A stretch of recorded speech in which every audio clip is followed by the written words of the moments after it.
غائب ہوئے ہیں جو کہ غیر قانونی طور سے، یعنی وہ پروسیجر مکمل نہ کرتے ہوئے انہوں نے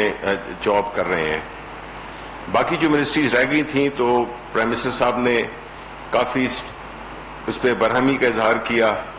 اور ان کو یہ تنبیہ کی کہ وہ ایک ہفتے میں باقی اپنی جو وزارتیں جو رہ گئی ہیں وہ جو ہے تو اپنا ان ملازمین جو کہ غیر قانونی طور پہ یا وہ فارمیلٹیز پوری نہیں کی جو کہ ہونی چاہیے، ان کی لسٹ فراہم کر دی جائے۔ یہ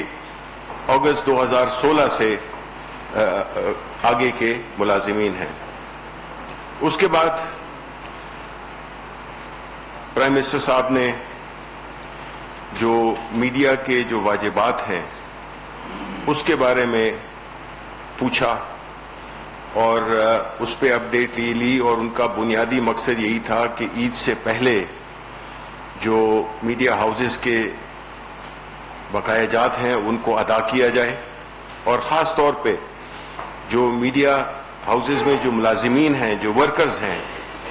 اس بات کو یقینی بنایا جائے کہ جو ان کی تنخواہیں رکی ہوئی ہیں یا ان کے کوئی بھی واجبات رکے ہوئے ہیں وہ فوراً عید سے پہلے ادا کیے جائیں۔ اس سلسلے میں جن منسٹریز کے ذمہ یہ پیسے تھے ان کو انسٹرکشن دی کہ وہ آج ہی اپنے جو واجبات ہیں ان کو کلیئر کریں تاکہ ہم اس کو اپنے میڈیا کے بھائیوں میں تقسیم کر سکیں۔ اس کے بعد ایجنڈا پہ آئے تو جو آج کا ایجنڈا تھا وہ بنیادی طور پہ پہلا جو تھا وہ ایئرپورٹس کے سلسلے میں تھا۔ جو پاکستان میں جو ایئرپورٹس ہیں ان کو آؤٹ سورس کرنے کے لیے، آؤٹ سورس مراد کہ ان کو کسی بھی ایسی انٹرنیشنل فرم جس کا کہ تجربہ بھی ہو ایئرپورٹس چلانے میں، آپریٹ کرنے میں، تاکہ پاکستان کے جو ایئرپورٹس ہیں ان کو انٹرنیشنل سطح پہ لایا جا سکے، ان میں تمام وہ سہولیات رکھی جائیں جس سے کہ جو کہ عالمی اور خاص طور پہ جتنے اہم ممالک کے ایئرپورٹس ہیں ان کے سطح پہ ان کو لایا جائے۔ اس میں بتایا یہ گیا کہ کچھ انٹرسٹ بھی تھی، کچھ لوگوں نے اس میں اپنی دلچسپی بھی ظاہر کی ہے، لیکن چونکہ قانونی طور پہ ہم اس کو ایک علیحدہ کر رہے ہیں جس میں کہ سول ایویشن اتھارٹی ہے جو کہ ایک ریگولیٹری اتھارٹی کے طور پہ ہوگی، اور دوسری جو باڈی کارپوریٹ ہے، تو جب یہ ہو جائے گا اور اس کے لیے 30 جون اس سال کی تاریخ رکھی گئی ہے کہ وہ اس کی جو لیگل فریم ورک ہے اس کو کلیریفائی کریں سو دیٹ اس کو پھر ہم اس کی ہم ٹینڈرنگ کر سکیں اور ہم اس کے انٹرنیشنل پارٹیز کے ساتھ اس کے بارے میں ہماری کوئی پروگرس ہو اور اس کو پرائیویٹائز اس کو آؤٹ سورس کرنے کے لیے وہ کیا جائے، سٹیپس لیے جائیں۔ تو اس سلسلے میں انہوں نے ایک کمیٹی بھی بنائی کہ جو کہ اس سارے پروسیس کو اور اس مرحلے کو فاسٹ ٹریک پہ لانے کے لیے یہ کمیٹی بنائی جو کہ سرور خان صاحب کی سربراہی میں بنائی گئی، جس میں ذوالفقار عباس بخاری جو اوورسیز سے منسٹری سے تعلق رکھتے ہیں، پھر چیئرمین سرمایہ کاری بورڈ، مشیر برائے پارلیمانی امور اور مشیر تجارت عبدالرزاق داؤد پر مشتمل کمیٹی تشکیل دی جو کہ اس کو آگے بڑھائے گی۔ اس کے بعد ایجنڈا نمبر 2، اس میں سیکیورٹیز اینڈ ایکسچینج کمیشن کے بورڈ کے چیئرمین کی تعیناتی کا فیصلہ ہوا، کی منظوری دی گئی، جس میں کہ ایس مسعود اختر نقوی کو سیکیورٹیز اینڈ ایکسچینج کمیشن کے بورڈ کا چیئرمین بنایا گیا، اور اس کے ساتھ ہی ساتھ میں جو سابق کا چیئرمین تھے خالد مرزا صاحب، ان کو ممبر بورڈ بنایا گیا ہے۔ پھر جو ایک اور آئٹم جس پہ کہ فیصلے کیے گئے وہ تھے جو کہ بڑا اہم تھا۔ بنیادی طور پہ ہم نے دیکھا ہے کہ ہمارے ملک میں جو پانی ہے، صوبوں کا جو شیئر ہے، ارسا ہے، یہ جو ہے تو ایک بڑا درینہ مسئلہ ہے جس کو کہ ہماری حکومت بڑے احسن طریقے سے ایک بڑے شفاف طریقے کا میکنزم لانا چاہ رہی ہے جسے کہ ٹیلی میٹری کہتے ہیں، لیکن بدقسمتی سے وہ جو ہے ہمیشہ سیاست کا یا ایک خاص انٹرسٹ گروپ کا کی رکاوٹوں کی وجہ سے یہ عمل میں نہیں آ سکا. اس سلسلے میں پرائم منسٹر صاحب نے بڑی اسٹرکٹ انسٹرکشنز دیں کہ اس میں جو ممبران تھے ان کے بارے میں جو بھی سندھ، پنجاب اور فیڈرل ممبران جو تھے تو ان کی اس سلسلے میں پروگریس کافی کمزور رہی ہے. تو اس سلسلے میں بھی یہ طے کیا گیا کہ ان کے خلاف ایک پراپر طریقے سے انکوائری کی جائے تاکہ اگر ان پہ کوئی چیز ثابت ہوتی ہے تو ان کو ہٹایا جائے اور ایسے لوگ لائے جائیں جو کہ اس نظام کو، اس ٹیلی میٹری سسٹم کو سکسیس بنائیں اور اس کو آگے بڑھائیں، بیکاز یہ ہمیشہ ایک خاص اس کا انٹرسٹ گروپ کا یا سٹیٹس کو کہہ لیں، اس کی وجہ سے یہ معاملات آگے نہیں بڑھ سکے اور ہمیشہ صوبے ایک دوسرے پہ جو ہے تو گلا کرتے رہے ہیں اور کمپلین کرتے رہے ہیں کہ ان کو حصے کا پانی نہیں مل رہا. تو یہ جو ٹیلی میٹری سسٹم ہے یہ اوبیسلی انشور کرتا ہے کہ اس کا ریکارڈ ہوتا ہے کہ کس صوبے کو کتنا پانی گیا. اس کے بعد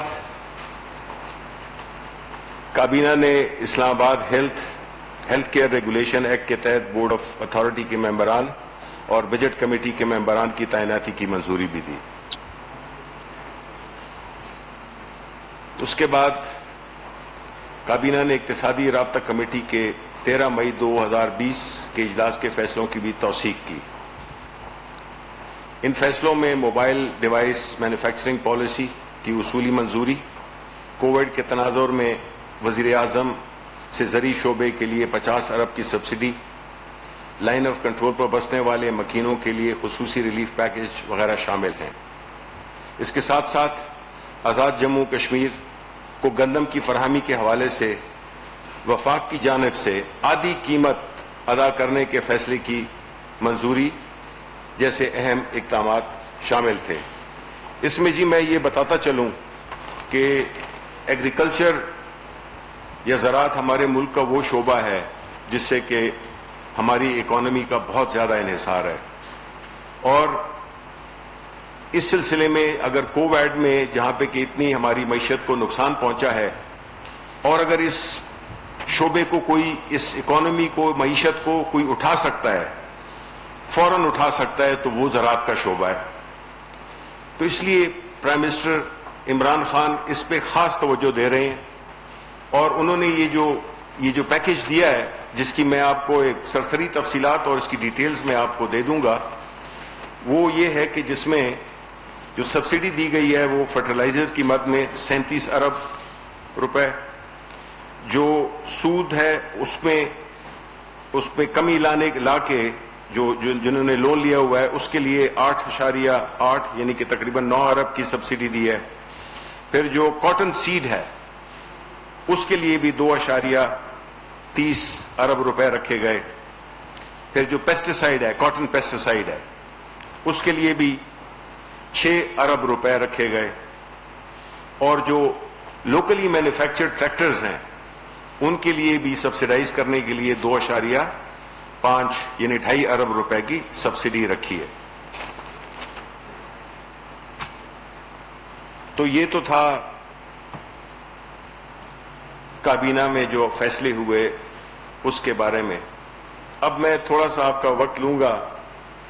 کہ کل ہم نے دیکھا کہ ایک ٹاک شو پہ شہباز شریف صاحب نے ایک ٹاک شو میں حصہ لیا اور میں اتفاق سے کہ وہ ٹاک شو میں خود دیکھ رہا تھا تو ذہن میں ایک بات آئی کہ کس طرح، کیا بدقسمتی ہے اس ملک کی، کیا یہ جو ہے تو اخلاقی بانجھ پن ہے کہ اس ملک میں جس کے شخص اور پورے خاندان پہ اتنے سیریس قسم کے ایلیگیشنز ہیں کرپشن کے. شہزادہ اکبر کی کانفرنس آپ نے دیکھی، ایک ایک چیز کا ثبوت دیا، ایک ایک بندے کا نام بتایا، ہر اکاؤنٹ کی تفصیل بتائی گئی، اماؤنٹ بتائے گئے، لیکن اس کا کوئی ذکر ہی نہیں تھا. بجائے اس کے کہ وہ اس قسم کی باتیں کریں. ان کو تو چاہیے کہ وہ اپنے سوالات جو کیے گئے ان پہ جواب دیں. بجائے جواب دینے کے انہوں نے نئے الیکشنز کا مطالبہ کر دیا. یہ نہیں کہ ہنسی بھی آتی ہے اور رونا بھی آتا ہے کہ آپ سے کچھ سوالات, آپ پہ ایک سیریس کرپشن کے ایلیگیشنز ہیں, کچھ ثابت ہو گئے, کچھ جو ہے تو ثابت ہوں گے انشاءاللہ, اور ایک ایسی ڈھٹائی سے وہ تقاریر کر رہے تھے جس میں کہ وہ اپنے آپ کو ایک بڑا قوم کا ایک بڑا رہنما بنا کے باتیں کر رہے تھے. تو ان سے یہ پوچھنا چاہیے کہ جس جمہوریت کے وہ دعوے دار ہیں, خود اپنی ریکوزیشن کیے ہوئے سیشنز پہ وہ خود آتے ہی نہیں ہیں, کیونکہ شاید جو لیڈر آف دا اپوزیشن کا جو ٹائٹل ہے وہ ان کو پسند نہیں ہے. ان کے نزدیک سیاست صرف اقتدار کا نام ہے. اگر اقتدار میں ہوں گے تو سیاست ٹھیک ہے, الیکشن جو وہ جیتیں گے وہ الیکشن ٹھیک ہے. اس لیے دیکھیں وہ اب قوم کو دھوکہ نہیں دے سکتے, بجائے اس کے کہ وہ ان کا اگر یہ خیال ہے کہ وہ احتساب سے بچنے کے لیے وہ نئے الیکشن کا ڈھونگ رچا دیں گے تو اس سے جو ہے تو احتساب ان کا نہیں ہوگا. ان کی تو یہی خواہش ہے کہ شاید یہ جو ہے الیکشن ہو جائیں اور شاید میں جیت جاؤں اور پھر احتساب وہی ہوگا جو کہ ہمارے زمانوں میں ہوا تھا. تو ایسی باتوں سے قوم اب نہیں دھوکے میں آنے والی. قوم نے پورے اعتماد سے پرائم منسٹر عمران خان کو الیکٹ کیا ہے.